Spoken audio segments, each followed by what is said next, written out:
So this question is given in 2025 DSC.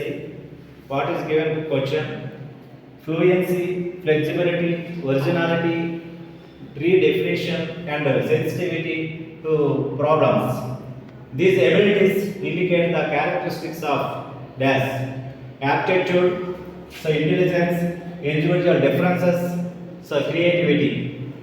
తెలుగులో మనం చూస్తే ధారాళత, నమ్యత, సహజత్వం, పునర్నిర్వచనం, సమస్య పట్ల సునిశ్చితత్వం ఈ సామర్థ్యాలను దీని యొక్క లక్షణాలుగా మనం చెప్పవచ్చు.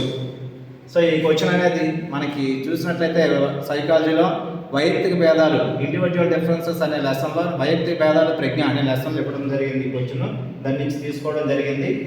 సో ఈ ఫ్యాక్టర్స్ అన్నీ కూడా కారకాలు ఫ్యాక్టర్స్ అన్నీ కూడా సాహస సామర్థ్యం, ప్రజ్ఞ, సృజనాత్మకత, అభిరుచి, అలవాట్లు, సో వైఖరి, సో ఆలోచనలు ఇవన్నీ కూడా మనము సో వైయక్తిక భేదాలను సో ఇండివిజువల్ డిఫరెన్సెస్ను ఫైండ్ చేయడానికి యూజ్ అయ్యే ఫ్యాక్టర్స్. మనం చూసినట్లయితే ఒక్కొక్క ఫ్యాక్టర్కి ఇచ్చిన 3 ఫ్యాక్టర్స్ ఇవ్వడం జరిగింది. వాటి సాహస సామర్థ్యం ఇచ్చాడు, ప్రజ్ఞ ఇచ్చాడు, సృజనాత్మకత. సో మనం ప్రజ్ఞ గురించి చూసినట్లయితే ప్రజ్ఞ అనేది సర్దుబాటుకు సంబంధించినది. సో వెస్లర్ దీని గురించి ఏం చెప్పాడంటే ప్రయోజనాత్మకంగా సో ప్రయోజనాత్మకంగా ప్రవర్తించడానికి, హేతుబద్ధంగా ఆలోచించడానికి, సో ఉన్న పరిస్థితులకు అనుగుణంగా సర్దుబాటు చేసుకునే సామర్థ్యమే ప్రజ్ఞ అని చెప్పడం జరిగింది. అంటే సింపుల్గా చెప్పాలంటే ప్రజ్ఞ అనేది ఏంటంటే సర్దుబాటుకు సంబంధించిన విషయము. ఈ ప్రజ్ఞతో పాటు అదనంగా ఉండే సామర్థ్యాలు దాన్నే సహజ సామర్థ్యం అన్నాము. ఒక్కొక్క దాంట్లో స్పెషలైజేషన్గా ఉండడం జరుగుతుంది. సో ఈ ఇంటెలిజెన్స్తో పాటు ఆ ఎబిలిటీని ఏమంటామంటే సహజ సామర్థ్యాలుగా మనం చెప్పడం జరుగుతుంది. దీంతో పాటు మనం చూసినట్లయితే ఏదైనా కొత్త రిలేషన్స్ మనము స్థాపించాలని ఊహ యొక్క మానసిక ప్రక్రియనే మనం ఆలోచన అంటాము. ఈ ఆలోచన 2 టైప్స్గా ఉండడం జరుగుతుంది. ఒకటి సమైక్య ఆలోచన, విభిన్న ఆలోచన. ఒకటి కన్వర్జెంట్ ఆర్ డైవర్జెంట్ థింకింగ్ అంటాం.